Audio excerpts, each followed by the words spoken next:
Сәлеметсіздер ме, құрметті тыңдармандар. Біз үшінші дәрісімізді жалғастырамыз. Яғни үшінші дәрісте біз негізгі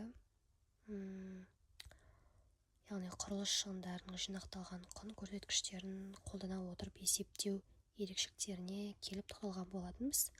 Яғни бұған қол жеткізу үшін әрбір жобаның шекараларын нақты анықтау маңызды. Мысалы, әрбір ғимараттың немесе құрылымның құрылыс шығындарын бөлек есепке алыңыз. Сондай-ақ алаңды дайындаудың, коммуналдық қызметтердің және бірнеше жобалардың бөлігі болуы мүмкін басқа элементтердің жалпы шығындарын қосыңыз. Құрылыс жобасының ішіндегі жеке жобаларды анықтау және оларды шекараларын оңтайлы шығындарды құрылымдауды ескере отырып анықтау, шығындарды бағалау және жобаны жоспарлаудың маңызды қадамы болып табылады. Яғни екінші дәріс жоспары бойынша құрылыс шығындарын жинақталған құн көрсеткіштерін қолдана отырып есептеу ерекшеліктері. Яғни жиынтықталған құн көрсеткіштерін қолдана отырып шығындар сметасын жасаған кезде құрылыс шығындарын болжамды баға деңгейінде есептеу. Яғни ол әдетте құрылыс жобаларының әр түрлері мен құрылыс кезеңдері үшін белгіленетін нақты бірлік құн стандарттары мен агрегатталған көрсеткіштерге негізделген формуланы қолдану арқылы есептелінеді. Бұл есептеу процесін жеделдетуге және әсіресе алдын ала жоспарлау кезеңінде құрылыс шығындарының болжамды бағасын алуға көмектеседі. Яғни осы формула бойынша біз құрылыс шығындарының болжамды бағасын таба аламыз. Яғни мұндағы N дегеніміз құрылыс жобасының бөлігі ретінде құрылысы жоспарланған нысандардың саны немесе құрылымдық элементтер мен жұмыс түрлері болып табылады. N-ші объектінің, яғни үлкен N, бұл объектінің сыйымдылығы, сызықтық құрылымның ұзындығы, ғимараттың құрылымның функционалдық мақсатын ескере отырып техникалық сипаттамалары және де құрылымдық элементтің көлемі көрсетілген, яғни жұмыс түрі. С-УПС, яғни бұл формуладағы жақшаның ішіндегі тұрған объектінің сыйымдылығын көрсетілгеннің қасындағы бұл белгі, яғни объектінің қуат бірлігіне шаққандағы ғимарат пен құрылысты салу құнының агрегатталған көрсеткіші немесе технологиялық тұрғыдан аяқталған блоктың, ғимараттың, құрылыстың, құрылымдық элементтің немесе белгілі бір аймақ үшін жұмыс түрінің сметалық бағалар деңгейінде құнының агрегатталған көрсеткіші, яғни 1000 теңге.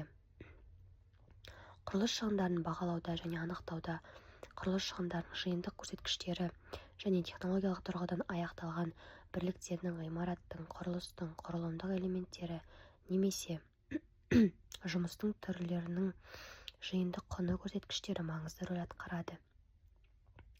Ғимараттар мен құрылыстарды салудың жалпы құнын бағалау үшін агрегатталған көрсеткіштер қолданылады. Бұл көрсеткіштер әртүрлі құрылыс жұмыстары мен шығындарды ескереді. Олар кең санаттарға топтастырылады. Бұл шығындар бағалау процесін жеделдетеді.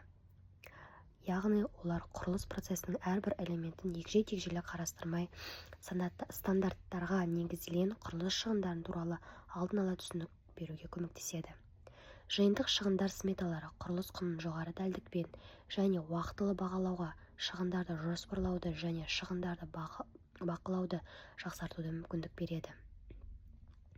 Шығындар сметасының жұмыс құнын анықтаған кезде маңызды қадам ұсынылған құрылыс алаңының сипаттамаларын жинақтардағы жиынтық шығындар сметаларының қарастырылған сипаттамаларымен салыстыру. Бұл процесс жалпы шығындар сметасының негізделген шығындарды дәл бағалауға көмектеседі және нақты жобаның ерекшеліктерін ескереді. Құрылыс жағдайлары ауыр гидрогеологиялық жағдайлар, арнайы іргетастар мен іргетастарға қажеттілік құрылысты сусыздандыру немесе жиынтық шығындар сметаларында ескерілмеген басқа да ұқсас ерекшеліктер сияқты нақты факторларды ескеруді талап ететін жағдайларда жергілікті жергілікті шығындар сметалары дайындалады. Бұл сметаларға ерекше құрылыс жағдайларымен байланысты қосымша жұмыстар мен шығындар туралы егжей-тегжейлі деректер кіреді. Жобалау алдындағы кезеңде техникалық-экономикалық негіздеменің бөлігі ретінде құрылыс құнын есептеу, сондай-ақ техникалық-экономикалық негіздемені қажет етпейтін жобалар үшін құрылыс құнын есептеу ғимараттар мен құрылыстарды салудың нысан қуатының бірлігіне шаққандағы жиынтық құнының көрсеткіштерді қолдана отырып құнын бағалау деңгейінде жүзеге асырылады. Технологиялық тұрғыдан аяқталған компоненттердің, ғимараттың немесе құрылыстың құрылымдық элементтерінің көлемі немесе жұмыс түрлері туралы деректер болған жағдайда, құрылыс құнын есептеудің технологиялық тұрғыдан аяқталған компоненттердің, ғимараттардың немесе құрылыстың құрылымдық элементтерінің немесе жұмыс түрлерінің комбинацияларының жиынтық құнының көрсеткіштерді қолдана отырып жүзеге асырылады. Және де екі кезеңде жобалауда, жобалау кезеңіндегі сметалық құжаттамада технологиялық тұрғыдан аяқталған компоненттердің, ғимараттардың немесе құрылыстың құрылымдық элементтерінің немесе жұмыс түрлерінің комбинацияларының жиынтық құнын көрсеткіштер қолданылады.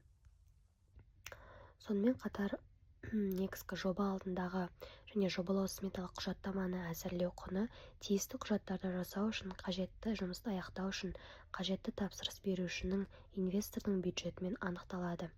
Яғни жоба алдындағы құжаттаманы әзірлеу құны әзірленіп жатқан құжаттама түріне, яғни құрылыстың техникалық-экономикалық негіздемесі, технологиялық-экономикалық негіздемесіне байланысты есептеу арқылы анықталып отырады.